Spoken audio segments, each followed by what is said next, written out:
morning. Welcome. Happy Monday. Happy Monday. Welcome to the Nursing School Show Ask Me Anything edition featuring Christina and Matthew. Hi. And all of you wonderful people who hang out with us every week. Two times a week. Good morning, Polly. Happy Hello. end of the month as well. Last day of the month. Day of the month. Last day of the month today. Welcome. The 31st. Baskin Robbins days. Woo! Yes. Are we going? I don't know. Up Do you want top. to? Yes. 31st of every month.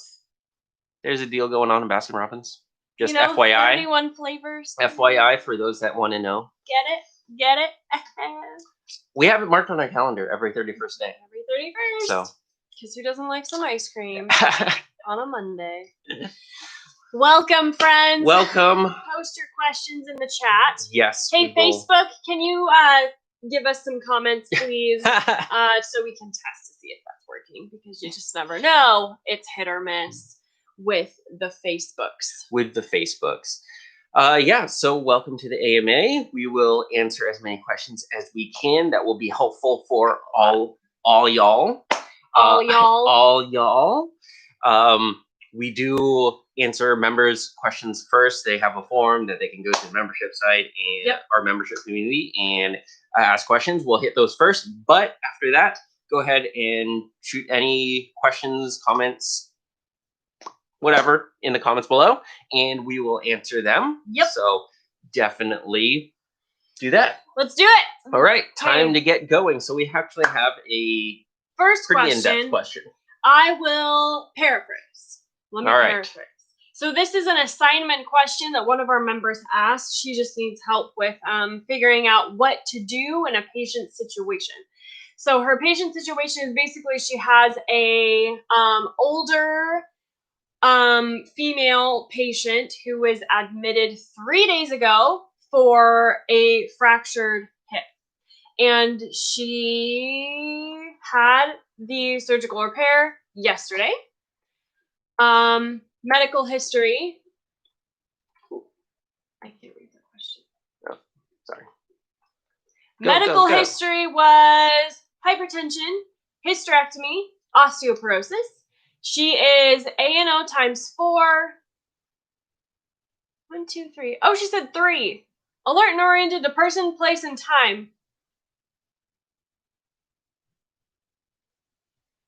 Either I'm wondering if it was actually left off. This whole situation, if it was left off. I'm assuming, but maybe not. It says alert and oriented to person, place, and time. It does not say situation. So there you go. Daughter's there with her. What's the focused assessment that you would do? Let's open it up, friends. Hey, Olivia. Thanks for hanging out with us on Facebook, and I'm glad Facebook comments are working. Hey, woo! Great Facebook. So what do you guys think? Hi, people on YouTube. Old, elderly female admitted for fractured hip. Surgical repair was yesterday. History of hypertension, hysterectomy, and osteoporosis. She is ANO times 3. Person, place, and time. It does not say situation. It leaves that out. So now I'm wondering. I don't know. Maybe it was just a poorly written question, or maybe they left it out intentionally. You never know. Doctor's at the bedside. Daughter is at the bedside. What's your focused assessment? So here's my thing. Now I'm actually reading this a little differently, because it is say ANO times 3, not 4. So you would absolutely want to check mental status. If she's alert and oriented to person, place, and time, most likely she's also oriented to situation, I imagine. But I'd still assess mental status. Ask her about the situation. How did she get here? What's going on? But the biggest thing, circulation, motor function, sensory, CMS. Circulation, motor function, sensory. So with anything fracture, anything that's like musculoskeletal, something like this example. This is a patient assignment. This is not a real scenario. It is a case study, it looks like. Super fun, that one of our members submitted, if you're just joining us. So we're going through it. So CMS, circulation, motor, and then sensory. So those are the things that you would want to, that's really the most likely what they're looking for, the focused assessment. And then, anything neuromuscular, just to make sure that, she's got good circulation to that extremity. What is it? It's the right hip. So you would assess that right leg, make sure that she's got circulation down to her feet, pulses are there, feeling in her feet and her toes. She can move her toes, wiggle her toes, those things, those kind of things. Definitely check out with anything that's like surgical repair, check out the wound, make sure. So this is 3 days post-op, right? Oh no, she was admitted 3 days ago. The surgical repair was yesterday. She's only 1 day. So definitely check out the wound. Always check out the wound. Make sure that it's not getting infected, that it looks good, there's nothing, weirdness going on with it or anything. Yeah. And then vital signs, make sure that she is not, infection's just huge. Infection's huge. So make sure that you are continuing to assess the vital signs and watch particularly blood pressure, heart rate, and fever to watch for sepsis. So that would be my answer to this assignment question. Okay. So that last part there, I know I have to assess the musculoskeletal system, but do I assess everything or just the lower extremities? So what we were going through is it's not just the lower extremities. It's there. Right. There is a lot of kind of tangent stuff to definitely look out for. Yeah. Anything surgical, anything post-op, you absolutely. I mean, especially when there's like a wound involved. Yeah, you should always be, and especially test questions. Like if you have a test question that asks you about like a wound or an incision or like wound care or something like that, you absolutely should be assessing for sepsis. So your instructors, they want to go to like worst case scenario, right? Like sepsis would be that. So you want to make sure that the patient, isn't getting an infection at the wound site or in the blood. So yeah, that's why we do that. But yeah, musculoskeletal, neuromuscular system for sure. And I am curious. So if you are on Nursing SOS member who submitted this question, I will not say your name. If you are on, can you tell me after you submit your assignment and things, if your instructor intentionally left out the A&O to situation? So I'm super curious about that. So usually is, again, nursing adjacent, not nurse. She's not a nurse. Questioned the A&O. Mm-hmm. So and oriented is A&O, alert and oriented. There's 4, right? Mm-hmm. And so situation is kind of at the top. Like usually, if they know their situation, they know other things. Or can you judge that way, or is it really all independent? I don't. I mean, A&O. It's usually. I mean, usually if a person is oriented to person, place, and time, like they know who they are, they know where they are, they know what day it is. Typically, they're gonna be. I mean, I would imagine typically they would be oriented to situation as well, but I'd imagine, you get into some, I'm assuming that, like you get into some mental health floors and things like that, and that's not going to be necessarily the case. Sure. So, okay. Yep, it's person, place, time, and situation. A&O times 4. Then if they're not oriented to person, then you decrease it. A&O times 3 if they're oriented to the other ones. That's how it goes. Okay. Yep. All right. Cool. There's that. Awesome. Well, I think that was helpful. Yeah, hopefully. If you guys have any more questions revolving around that case study, that's a really interesting one. Or answers too. If you have any more input, go ahead. Pop them in the do it. Pop it in the comments. So we have another question for a member, but just real quick, someone else asked on Instagram, I believe it was, and just wanted to address this real quick. They really asked real quickly, is membership still open? It is closed. So we did close membership on Friday, right at 4 p.m. Pacific, like we said we were going to. So right now, the membership community is closed. Go ahead and join the wait list, and you will be notified the next time it opens up. So if you still go to nursingschoolsuccess.com/join, it will go to a place where you can enter your email address and get joined to the wait list. And next time it opens up, you will be the first to know. Woo! Hooray! Perfect. All right. Next question from our member. And this one, we again want to open it up to you guys. You guys. We want more opinions, more thoughts. Yep. I do not know anything about what I'm saying. These are just words that are coming out of my mouth. So I will leave it to everyone else to translate. So, tips to succeed on the NR 103. And in parentheses, transition to the nursing profession course. So I will caveat this that sounds pretty specific to a school. So I'm not sure if all schools do this or if this is something that's specific to this one school. NR 103 is very specific. It may be something different for you guys, different numbering. But yes, is there any tips to succeed in this nursing profession course? Yeah. Sounds like. So we get this a lot. Like students ask us, how do I succeed in med surg 5? Like that doesn't really mean anything to me. Other than that's most likely advanced med surg, because like the numbering is different between all the schools. Like your med surg 5 might have been my med surg 2. You see what I'm saying? So it's like, hey, how can I succeed in like nursing, 110, like my nursing 110 class? And that doesn't, I can't help you because I don't know what nursing 110 means to your school, because it's all very school specific. So nursing 110 for you might be med surg, where for another program, it's fundamentals. So it's very, very different. So make sure that if you ever ask us a question that you do that kind of parentheses, like this is the actual course I'm taking. So if you tell us like, hey, how do I succeed in like nursing 120? Just like, let us know this is my, first med surg term. Does that make sense? Or this is like my advanced med surg, things like that. So when I read this question, transition to nursing profession course, that's so cool. I didn't even know they had a transition to nursing profession course.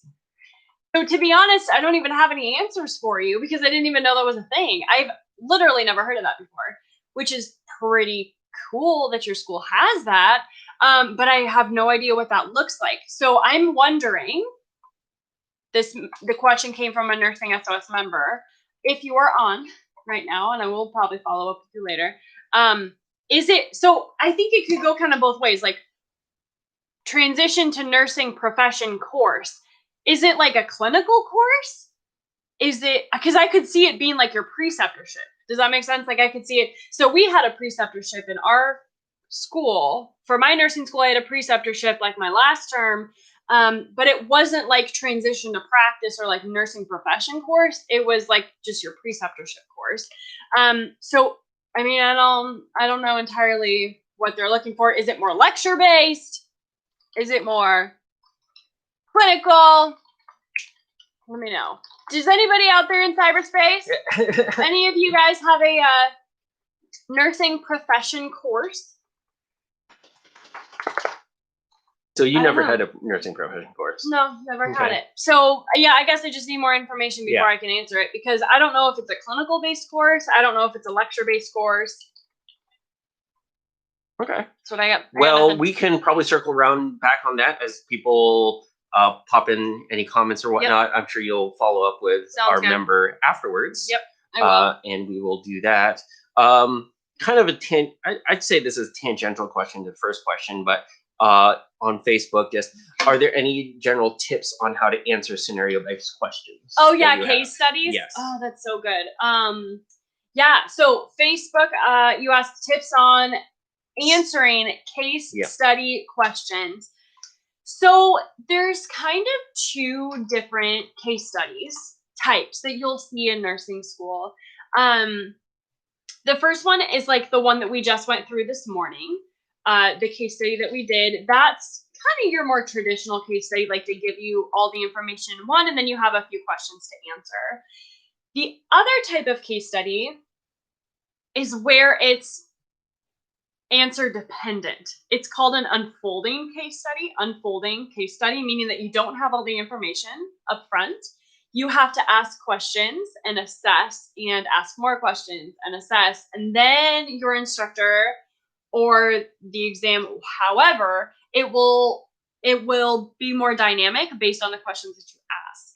So, you know, for example, you have like in this situation, like we talked about a 80-year-old female has a fractured hip, just had surgery. You know, that's what we talked about. There was no mention of like vital signs, no mention of like lab values.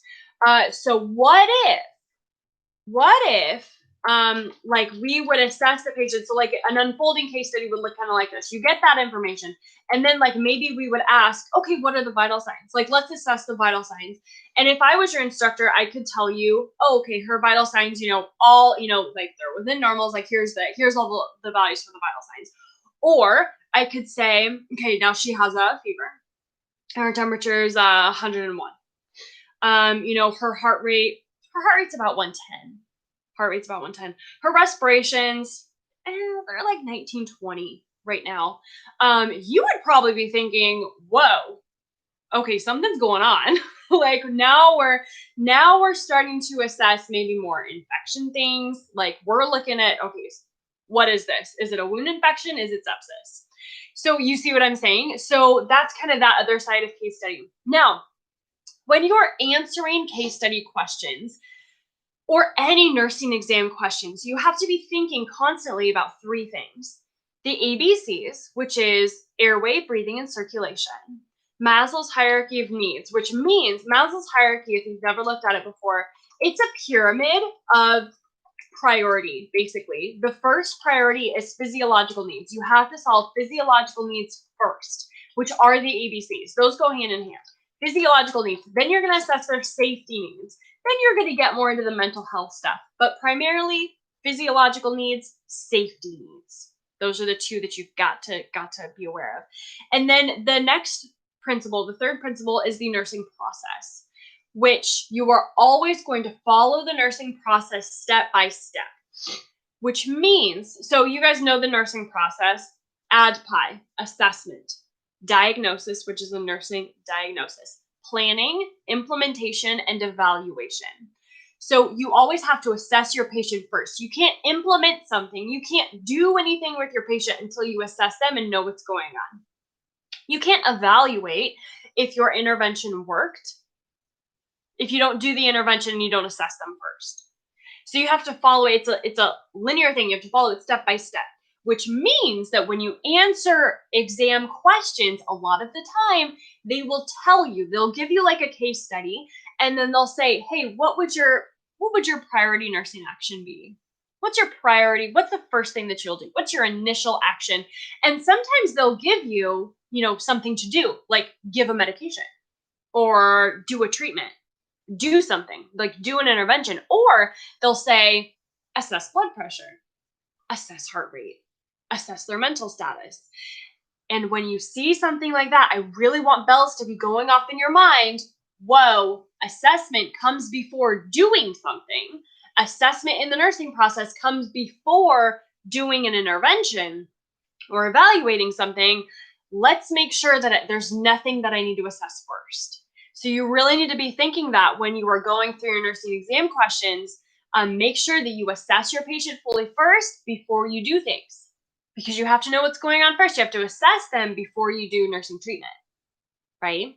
Does that make sense? So can you save this live, please? Yes, this live will be up on YouTube. Yeah, this is a really good conversation. So definitely, it'll be up on YouTube. All our lives are on YouTube after the fact, so you can definitely go back over there and check out any of the other ones.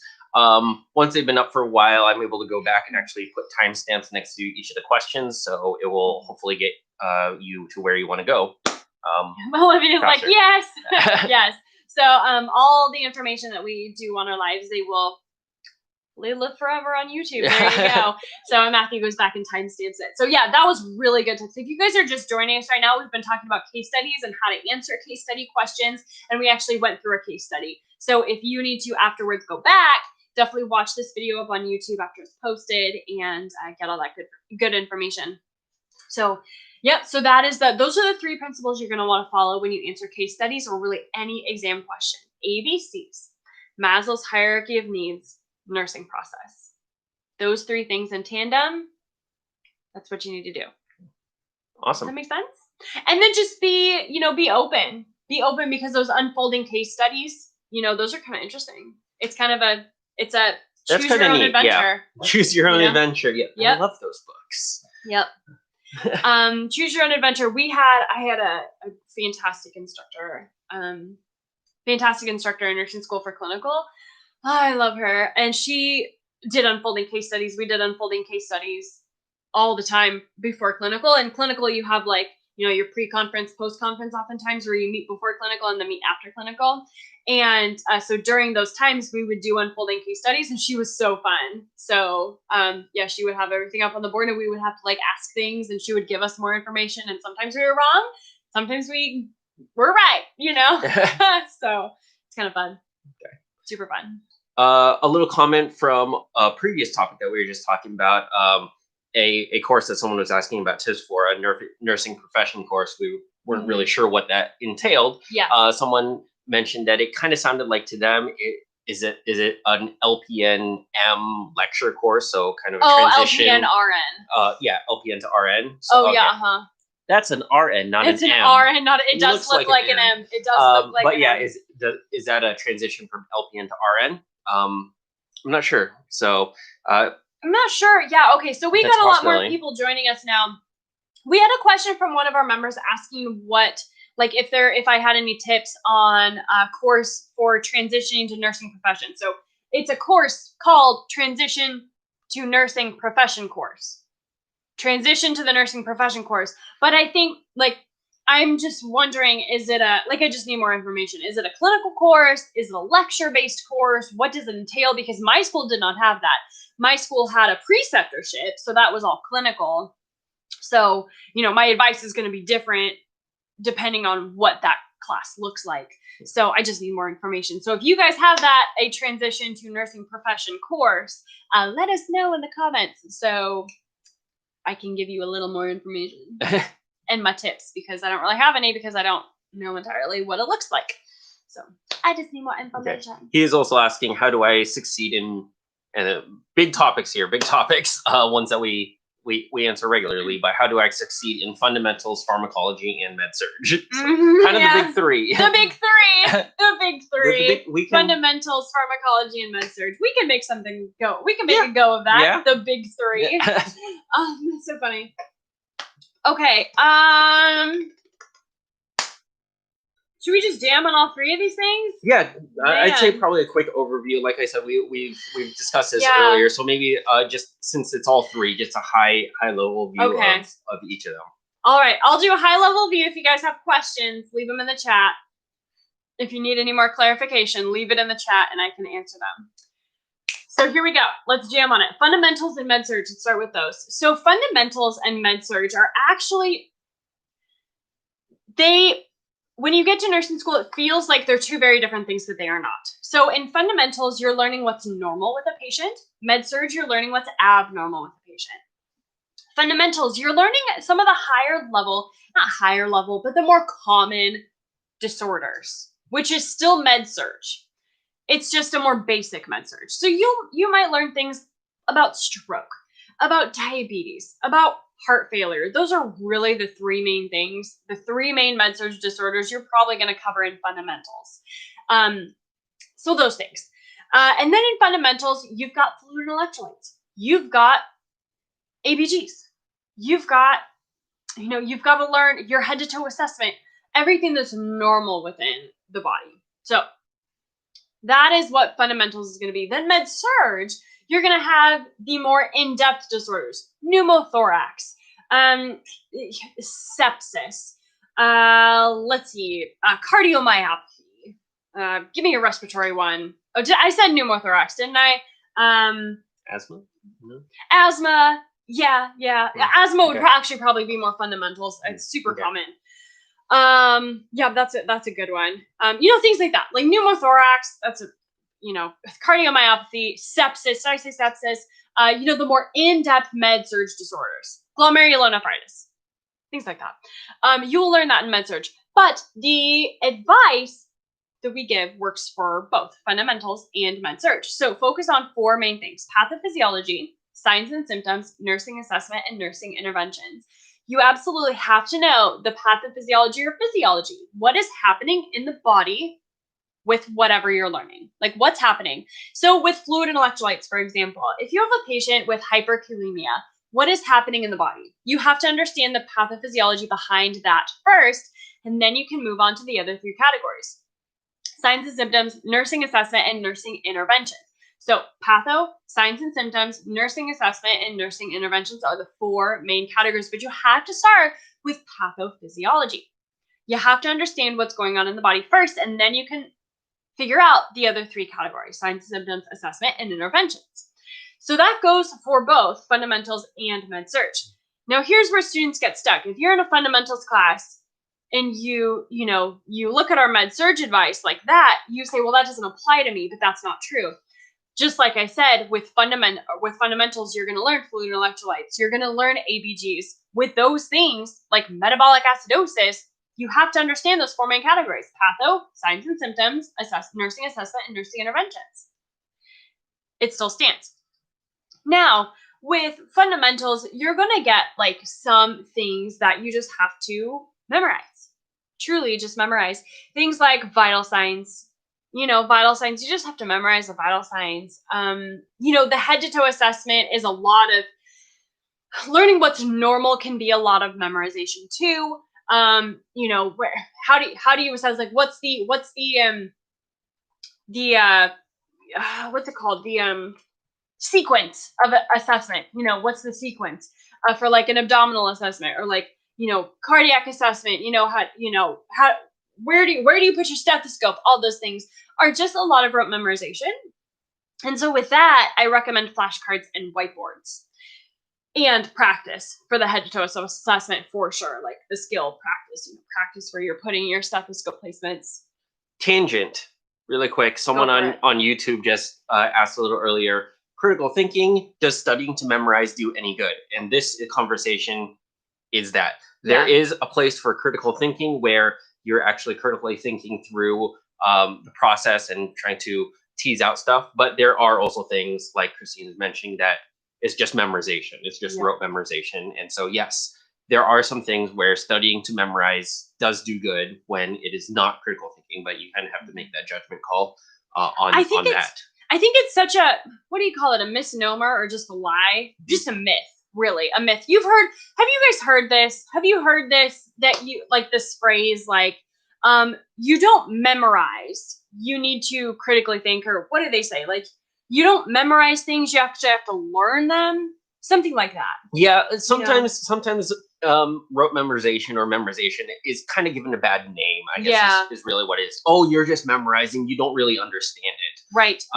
Is what you hear. Or you have to actually be able to understand all the in-depth intricacies in order to really understand it. If you're just memorizing, then that's no good at all.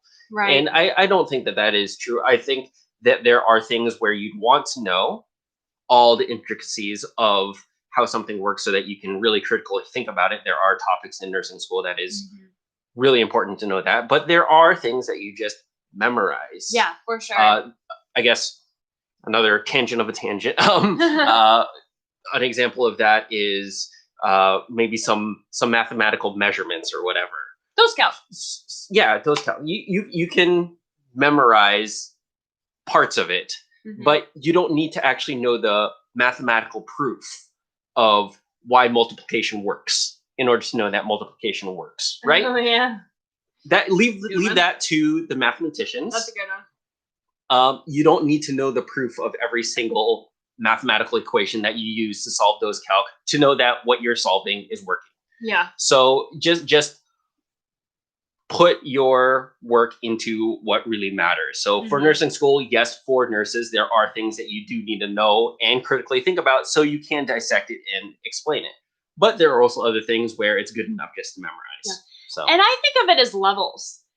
I think it's something that instructors want us to do, is to just jump to critical thinking.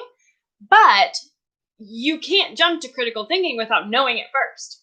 You have to learn it and memorize it first, and then you can critically think about it, right? You can't critically think about it until you know it. So memorization, and then you go to the next level. But we're not saying that you just stop at memorization, right? Sometimes you can, but sometimes you can't. You know, you got to think about the stuff. All right. Hope that helps. So sorry about that. So that was about fundamentals in med-surg. Fundamentals in med-surg. Yep. The last part of the big three. I like that, the big three. The big three. Just high level pharm. Yeah, pharmacology. So pharmacology, and I thought I saw a pharmacology question come through somewhere. Maybe I was wrong. Maybe I was just thinking pharmacology questions in my head. Pharmacology. So when you're studying pharmacology, the biggest thing that you're going to want to do is focus on studying the mechanism of action. The mechanism of action, particularly of the drug class, but definitely of the medication itself. So the mechanism of action, in the same way that pathophysiology is to med-surg disorders, mechanism of action is to medications in pharmacology. So when we say for med-surg, study patho, signs and symptoms, nursing assessment, and nursing interventions. For pharmacology, we say study the mechanism of action, which is how the drug interacts with the body. What is it doing in the body? And then the side effects. What are the side effects of it? What's the assessment? And then considerations, nursing considerations, how do you give it? Things like that. So those are the four for each of those categories, med-surg and pharm. So you have to focus, though, on studying the mechanism of action and knowing the mechanism of action. Once you know the mechanism of action of the drug or of the class or of the medication itself, then learning the other three categories, the side effects, the nursing assessment, and the considerations are going to be way easier for you. So for example, we talked about, what did we talk about last week? We talked about like hydrocodone or something. That was a good example. I also often use a furosemide. It's a diuretic. So furosemide or Lasix, it is Lasix, furosemide Lasix, is a loop diuretic. So its mechanism of action, it's a loop diuretic. It's going to kick out water and fluid from the body like no one's business. That's what furosemide does. That's what Lasix does. Kicks out water and fluid like no one's business. So knowing that, that's a very high level mechanism of action. That's, very high level. Knowing that general mechanism of action, what do you think the side effects might be? Now, we also always consider side effects to be what happens if it went a little bit crazy and did its job too much, like did it too well. What if it kicked out too much fluid, too many electrolytes out of the body? What would you see? That's going to be a lot of your side effects. So, for example, dehydration, for sure. Furosemide can cause dehydration. That's one of the side effects. Decreased electrolyte levels. Basically all of them, because it's going to kick out electrolytes from the body. Like I said, nobody's business. So that's how we answer pharma questions. So that's how we learn pharmacology. Awesome. I hope that helps. Great. Yep. For those just joining, welcome to Nursing School Show, AMA. We're currently answering nursing school questions. Lots of pretty heavy hitters this morning, so we're trying to get to as many as possible that will help as many people. So I'm trying to capture all the other ones too. So go ahead and keep writing in comments, any more questions, and we'll see how many more we can get to. If you guys for joining are just joining us, you will definitely want to go back and restart this video afterwards, because this first half hour has been very, very important for you to know in nursing school. Yeah, it's pretty heavy hitting. So definitely go back and watch it if you are just joining us, because it's been super helpful so far. Actually, these are really good questions. Hooray, Joe, for class getting out early. So hi, Joe. Awesome. Welcome. All right. Next up. Hi guys, it's my first day of clinicals today, and I'm nervous. Any tips on how to prepare? Also, what can I expect for the first day? First day of clinicals today, and I'm nervous. Any tips? Always my advice for clinical is to just raise your hand. Like, you should just walk around your clinical facility just like this all the time. Like, hey, I'm here if you ever need me to do anything. I'm here. So IV starts, chest tubes, assessments. So if it's your first clinical, it's going to look, it's going to be a lot of A lot of just wandering around, to be honest. I think our first clinical day, they did a scavenger hunt, so we knew where everything was. Especially if you're in your first term of nursing school, like fundamentals, and it's your first clinical, like you don't know anything about anything, right? Like I didn't know anything about anything. Ask questions for clinicals and volunteer to help out the nurses. Perfect. I love it. Yep. Yep. So. Oh, this goes in. Yeah. Okay, well, let me finish that first and then I'm going to answer that because they're kind of the same. So, you need to just have your hand up and raise for everything at clinical. Your first clinical day and your first clinical couple of weeks, regardless of what term you are in, because it's going to change constantly. It's always going to be kind of this transition period. It's going to take you a little while to feel comfortable, right? And you may never feel comfortable. That's fine too. But just do your best. So you're going to have to learn where everything is, learn kind of how the unit or floor, wherever you are, facility works. And really, if it's your first clinical in fundamentals, you're really going to be focusing on the head to toe assessment. That's really what you're going to be doing all term. Because I don't know if you really can do anything else. I mean, blood pressure, you could do vital signs. It depends on what your school has checked you off with. For us, I think that I was able to, fundamentals, I think I was able to give, an injection, week 8 or something. It was really far into the term when we had checked off on that skill, and we were able to do that at clinical. Because you have to, check it off before you can do it at clinical. So they teach you something, and then you need to basically show that you're competent in doing it before they actually let you loose, right? Yeah, exactly. Okay. That makes sense. Yeah. All right. Yeah. So you have to show that you can do it in the skills lab, then they check you off, and then you're able to do it at clinical. Mm-hmm. That's how my school worked. So it wasn't until a lot later that we were able to do those injections and things. I think honestly, first term it was really just those, giving shots, flu shots or whatever. And insulin to, anything injection like that. So that was it. Head to toe assessment. That was basically it. Vital signs. That was basically it. So going back, there was a really good question. As a student nurse, how would you deal with nurses who are not willing to show you stuff during your clinicals? Instead, they ask you to change beds or shower patients. I don't like this. I watched a very good video a few years ago, and it has stuck with me. It was Ashton Kutcher. Why would that stick with you? It was Ashton Kutcher. And he was at some event thing, and he had a speech. I really love him and Mila. Oh, yes. I think they... Yeah. I just okay, love so it. Was I love one of those graduation speeches. It was one of those graduation speeches. Right. And I have one of his movies. Lot of respect for him. I don't think I've watched his movies. Yeah. I have a lot of respect for them. Because I have a lot of respect for people who love marriage and treat it well. So that's my personal. I love them. So I watched this video with them a couple of years ago, and with him, and he was talking about how, obviously how successful he is now. And I don't remember entirely exactly what the quote was, but basically it was just have this value that there is no job that is beneath you. He said, he was on stage at this Academy Award something or other, Kids' Choice, Teens' Choice Awards, something, whatever. He was talking to young kids, and he was saying, there is no job that is beneath me. And that is the heart that we need to have, especially when we go to clinical. There's no job that is beneath you. So if your nurse is not letting you do the fun things, the nursing things, I don't even want that to be in your vocabulary at all. Because nursing, what is nursing? Nursing is caring for people. And if you are doing bedpans, if you are showering patients, if you are treating them with any dignity at all, that is nursing. Okay? I feel my soapbox coming on. I feel me getting a little bit, I'm not going to go all Christina on you guys today. I'm going to remain calm.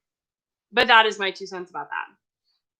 I really liked that video, and it has stuck with me for years. Yeah. And it makes me happy. There you go, Ashton Kutcher. There's your shout out. Yeah, no, I totally agree with that. You may not like it, But I mean Yep. That's what you're there for. That's what we're there for. That's what we're there to take care of yeah. patients and showering patients, and what was it? I don't remember the actual. Changing beds and showering patients is caring for people, and that's what nursing is. So I don't want to be rude. I'm not going to be rude. All right. Okay. Great. I saw a couple other comments coming in about how to study pharmacology right after we finished talking about how to study for pharmacology. So definitely go back, watch this through the first half of this or first part of this. Yep. AMA is very heavy hitting on beginning nursing topics. So definitely go back and talk about that. Like the first half hour of this Yes. AMA was so good. So please go back if you are just joining us now. All right. Someone's asking, how do I make use of a planner? Hello, how do you make use of a planner effectively?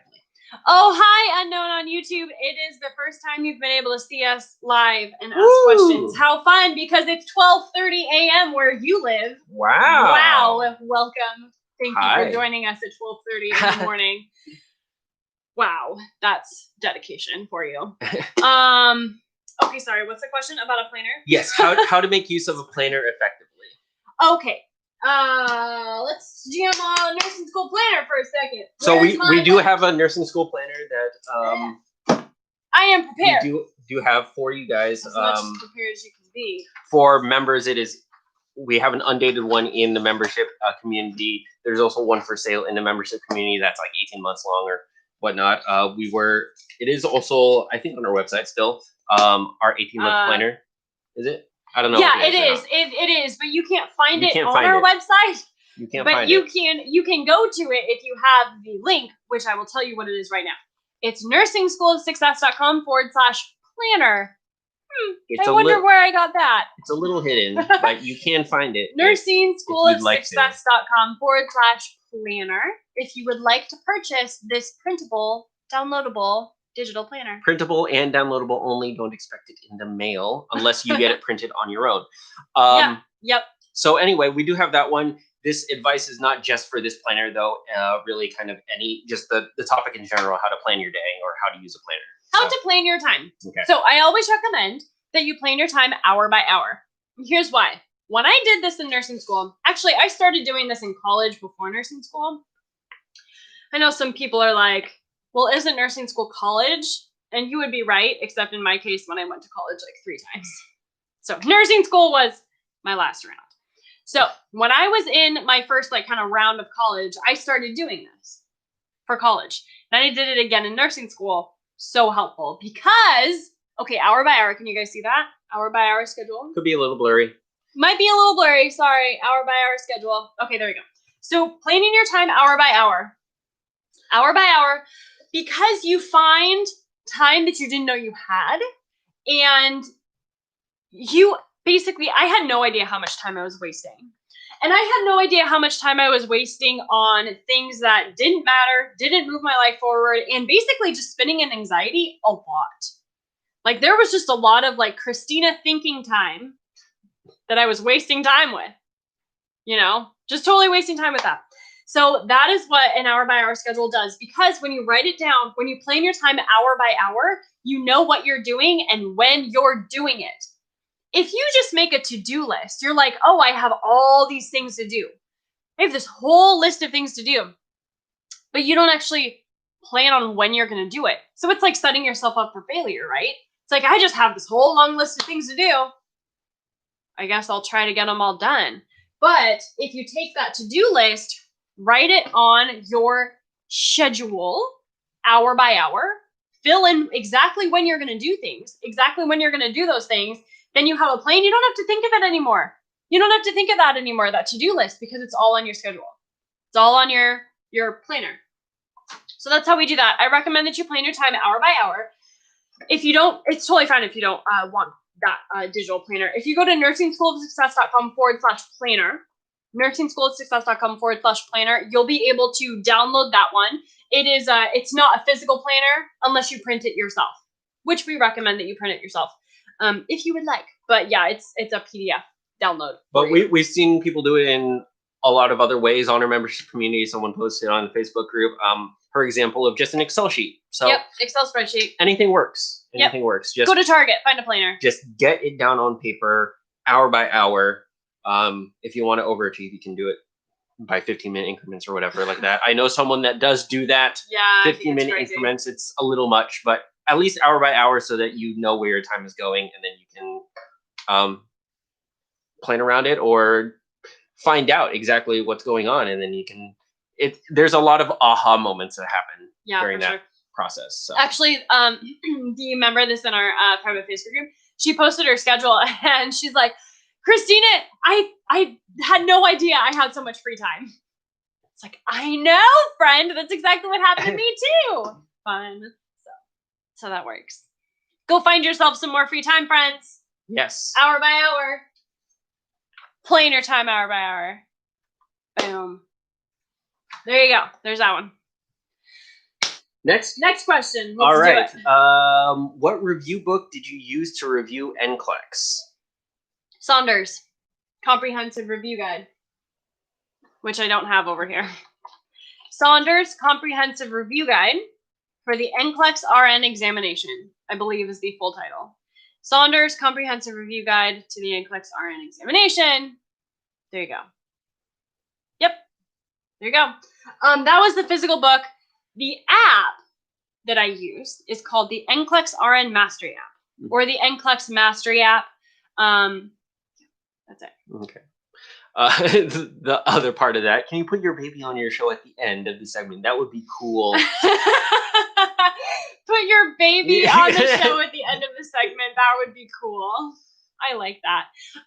No. So here's the thing, like with us, we've when we started this Ask Me Anything show, and you guys know, okay, we've had some people who have been with us for years. Do you guys know that I've been doing this for like 3 or 4 years now? No, because nobody knew who we were back then.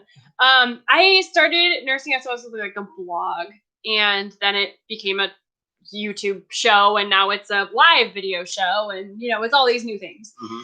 And we've talked about this as like our platform has grown, and like we've had a larger audience, and we just don't want to show our kids as much. We like to keep our that's not, I don't feel like, I just don't want to show our kids that much. Yeah.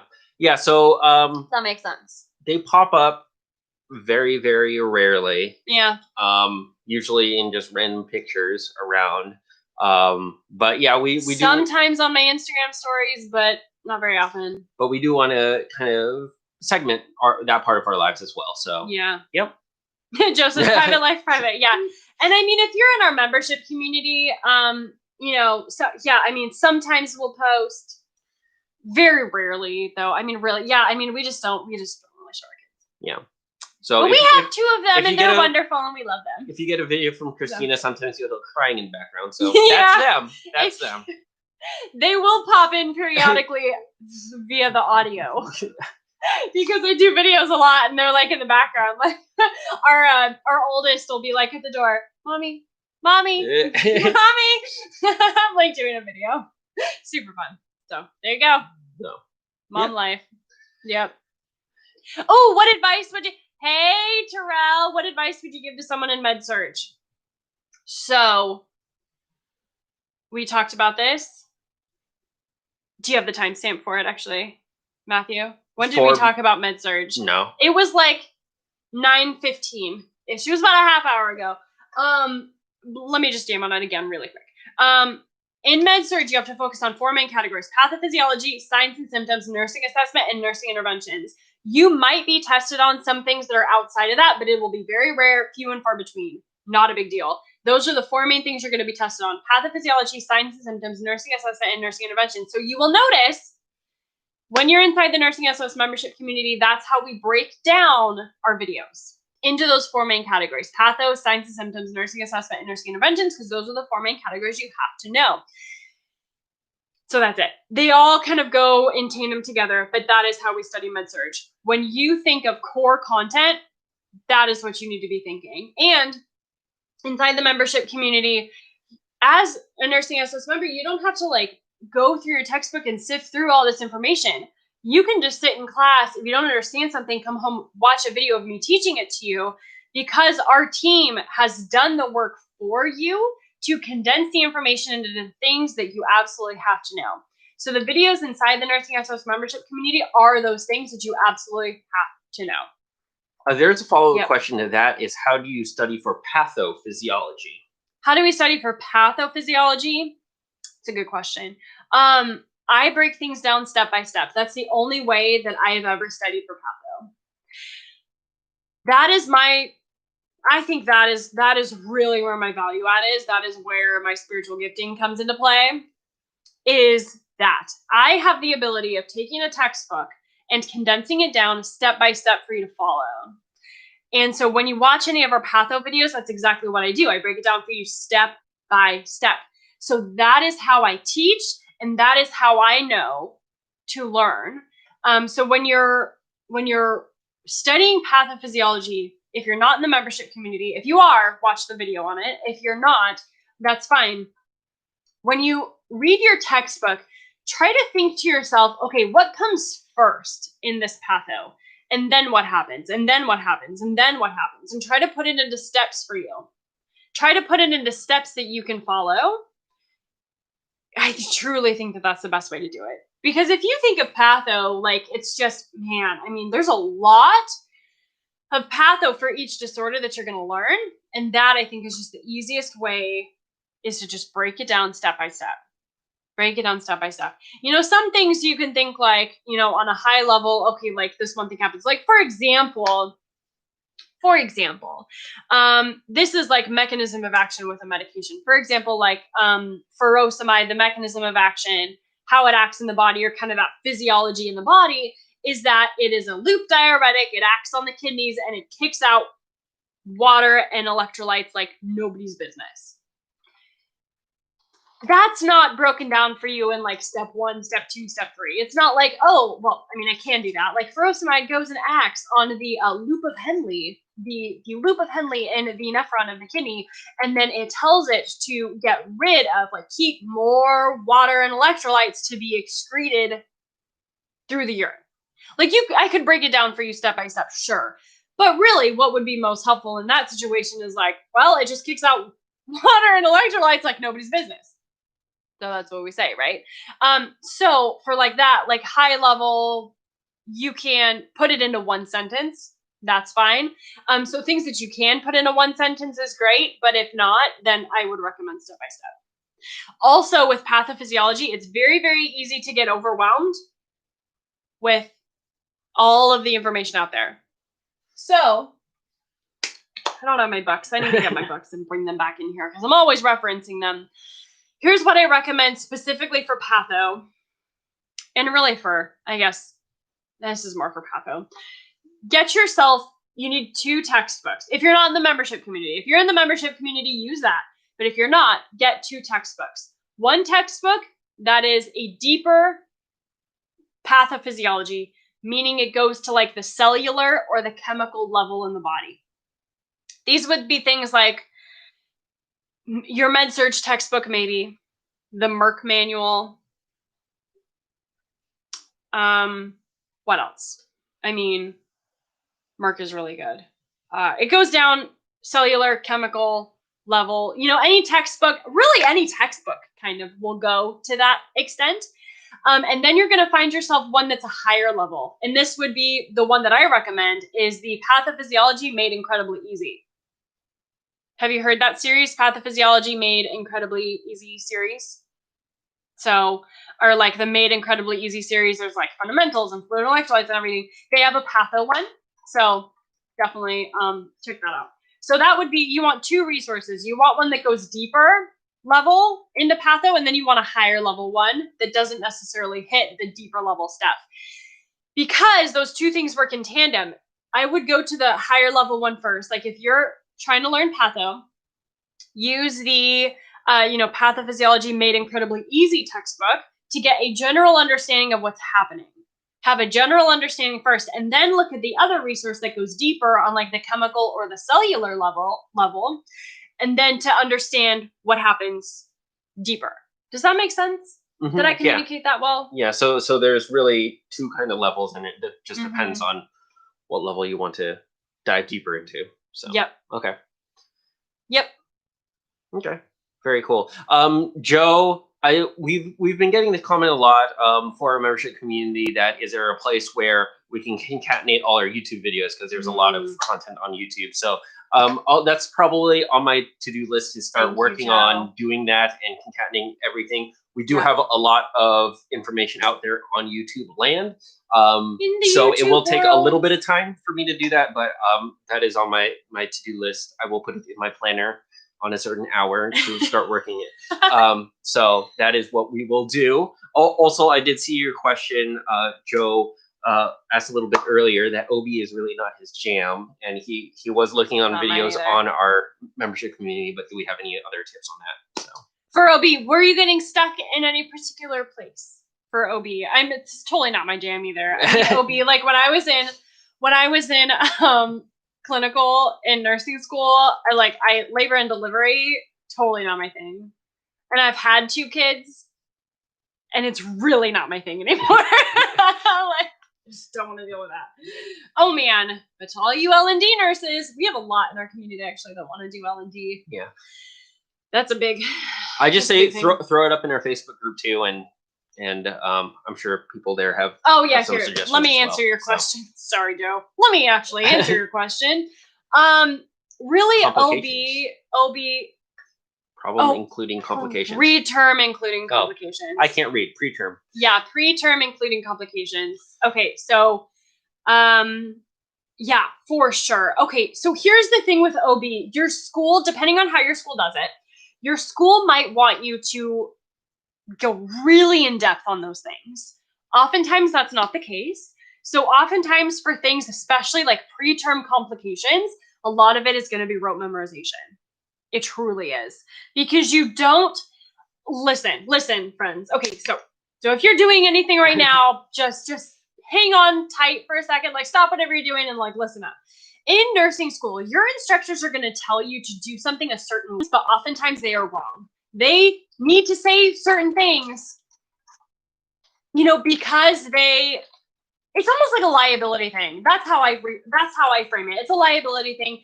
They need to tell you to read everything in the textbook. They need to tell you that you have to know all of this stuff in the book. They're going to tell you that you can't graduate until you know all of this. It's just not true. This is volume 2. There's another volume that I got in fundamentals in school.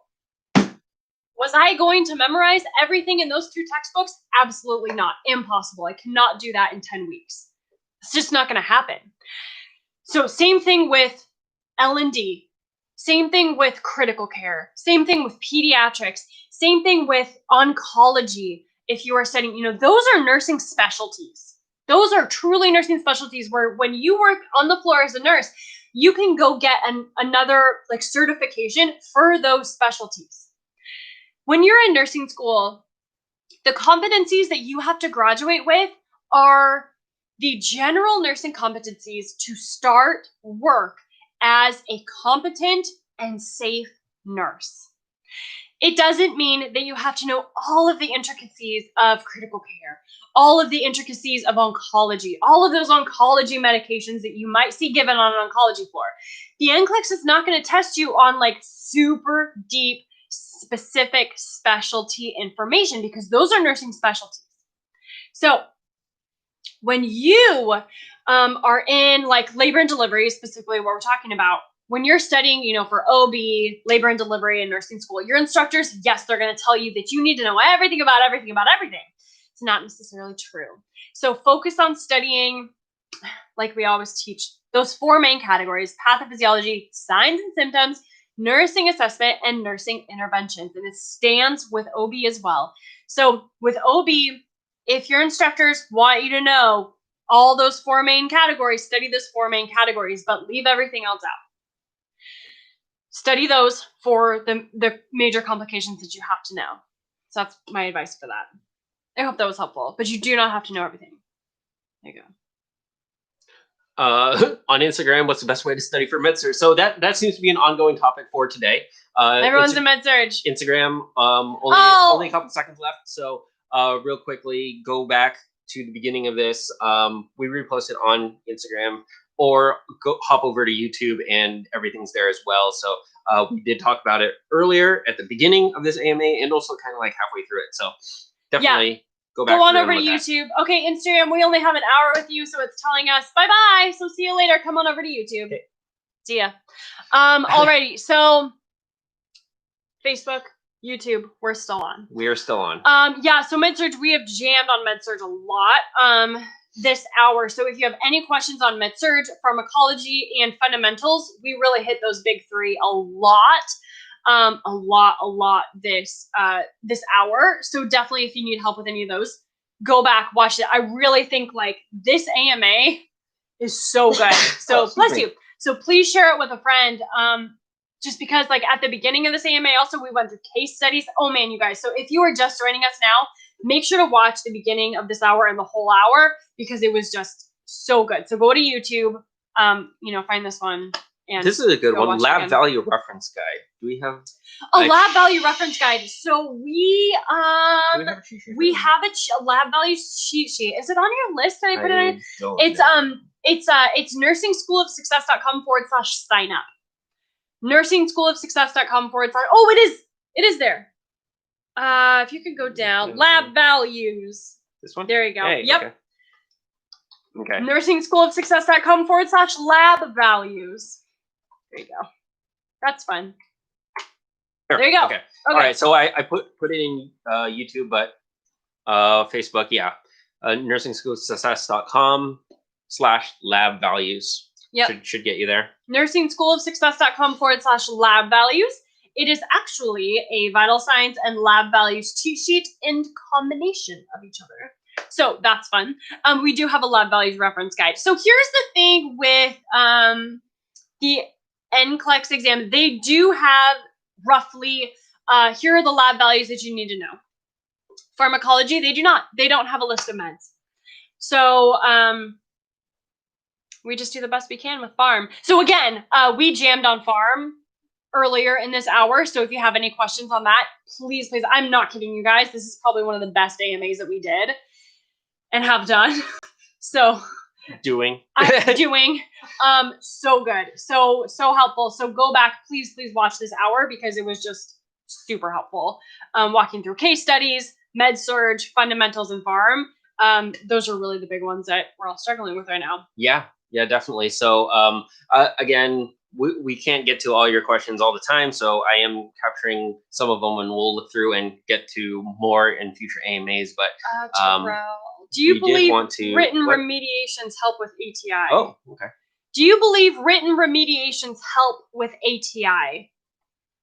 Like written remediations? I don't understand. Can you explain the question, or can you kind of clarify your question? In what way help? Like, because remediation, like for the ATI or HESI, it's going to be written. It's going to, like, they're going to give you, like, here are the things that you have to focus on. Is that what you're asking? Like, is that helpful? I'm just not clear on the question. So if you can expound on that, I would like to answer it.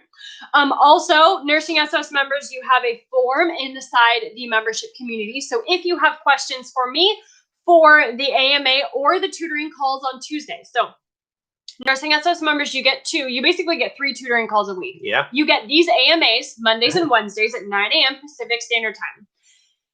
And then on Tuesdays, I also do a private tutoring call every Tuesday for our members. That's just for our members. And it's Tuesdays at 2 p.m. Pacific. So you have, if you log into your dashboard in the membership community, click on bonuses. And then up at the top, you'll see a form that you can submit. It says, submit your question here for tutoring calls or whatever. Like, click here to submit your question. And then it's a form that you can fill out for tutoring calls. And then you be sure to select if you have a preference on which one you'd like us to answer it on. Yeah. If you want, on the AMAs or on the Tuesday tutoring call. So, Charlie, yes. So I don't really remember what I said. Honestly, I'm assuming it's written. Yes. I mean, I think that written remediations help because they give you a list of things that you have to work on. And then those are the things that you're going to have to work on. So, like for me, when I took the HESI, they printed out this whole thing, like, hey, Christina, here's your kind of knowledge deficit. Yeah, this is where your this excel at. This is where your average. This is where you're exactly not as good as other people at. Yep. So yeah, and then I think it is. I'm not taking any of those tests, but I have taken other certifications and whatnot. Like and they do give you kind of a baseline, and it's a nice thing to show. Okay, I really know this information, so maybe I don't need to focus on this. But you know what? This one I was a little bit deficit, so I should focus a little bit more on that. So yep, for sure. Yeah, I think it's helpful in that way. Cool. All right, friends. We will be back with you on Wednesday at 9 a.m. Pacific Standard Time. So Wednesday. So we do these AMAs Mondays and Wednesdays at 9 a.m. Did I say 9 p.m.? 9 a.m. Pacific Standard Time. If you're a Nursing SOS member, I will see you tomorrow on our live tutoring call at 2 p.m. Pacific Standard Time, 5 p.m. Eastern tomorrow. Yay! Is that it? I think that's it. All right. We'll talk to you guys later. We'll catch you later. Thanks for joining. Bye. Bye.